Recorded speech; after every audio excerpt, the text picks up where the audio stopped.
I just wanted to share a few little things with you today. Most of you know my dad, Pastor Carter, as just your pastor.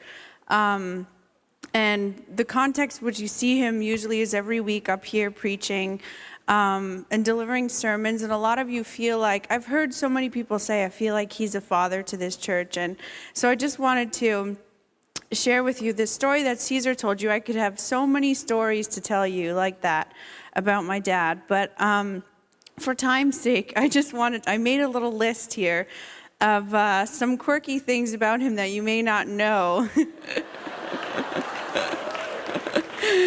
To just give you a glimpse of Pastor Carter as not a pastor, but as a dad. The first thing is that Dad does not rent movies. In fact, he rarely ever watches them.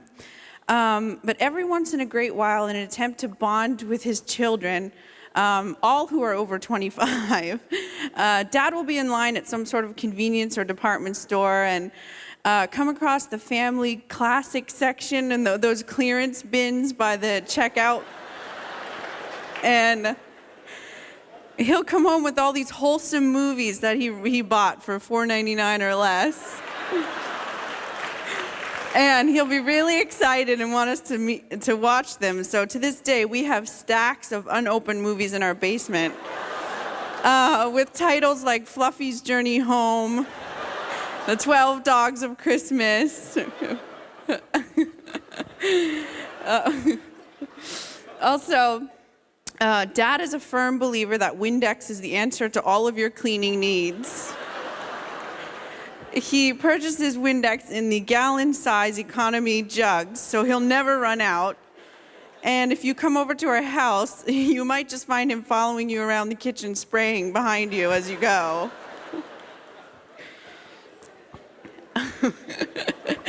Dad had never quite caught on to the technology age.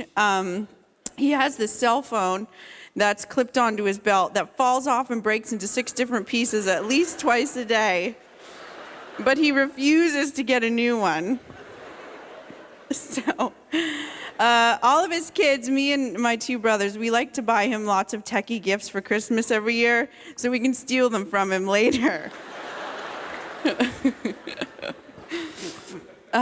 In high school, Dad made my prom date come over 2 hours early so he could take him for a walk up the driveway to chat.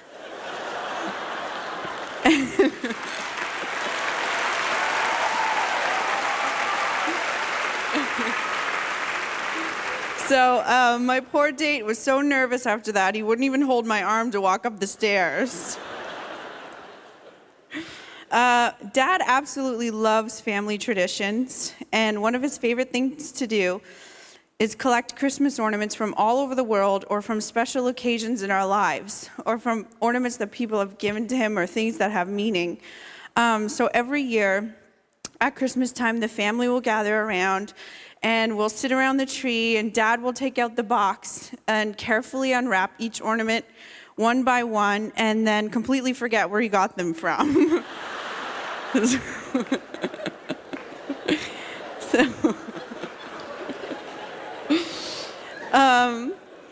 If you were involved in anything in school, whether it be a school play or sports, you always knew where Dad was. You could look up at any point and just look for the loudest guy in the stands, cheering his heart out with that huge smile, kind of like that one over there. And he loved to yell things like, "Did you see that? That's my kid out there!" Just in case you missed it. He was always so proud of us, no matter what we did. When we were little, Dad quit his job as a police officer to go full-time into ministry. Not having a steady source of income made it very financially difficult for my parents, but we never knew it. Mom and Dad would never buy themselves anything for a long time so we could have the little extras in life. I didn't know this until many years later, but Dad used to wear the same rowdy suit over and over to preach every Sunday so that we could afford to do things like play sports or have a pet.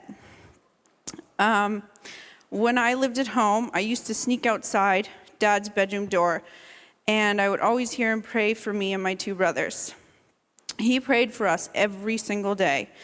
And during my teenage years, when I wasn't sure how I felt about religion anymore, I used to sit outside and listen to him pray for me for hours. And it was one of the things that brought me back to God. So,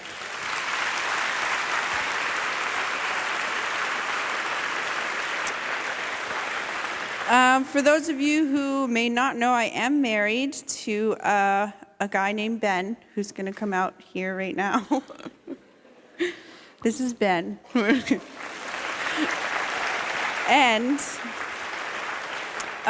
Ben is about to become a dad in 2 months, so we have a little one coming. And when I fell in love with Ben and when I knew I wanted to marry him, one of the things that attracted him to me so much was the fact that he had so many characteristics that were similar to my dad. I wanted our future children to be loved by my husband the same way that I was loved by my dad. So I know that he's this little boy that's going to be born in 2 months. I know he's going to be one of the luckiest kids around, not only to have one of the greatest granddads in the world, but also the greatest dad. So, so I asked him to come out here today to play guitar because I wanted to do something a little special for Father's Day. And I remembered that the first time I ever sang in church, or sang in public for that matter, was in church when I was 4 years old. And I told Dad that I wanted to sing Rock of Ages. It was my favorite hymn. And so I got up on stage in front of the church, and when I got up on stage, I panicked. And I got really nervous, and I couldn't sing anymore, so Dad had to come up and sing with me so that I could get through it. So it's been over 20 years, but I thought maybe I'd put Dad on the spot and see if he would come sing Rock of Ages with me.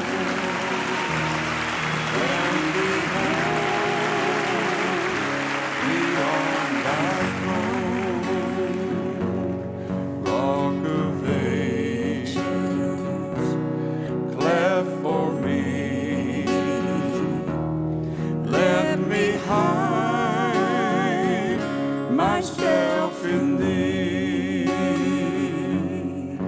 Rock of Ages, cleft for me. Let me hide myself in thee. Let the water and the blood from thy wounded side which flow be of sin, the double cure, save from wrath and make me pure. When I rise to worlds unknown and behold thee on thy throne, Rock of Ages, cleft for me. Let me hide myself in thee. Let me hide myself in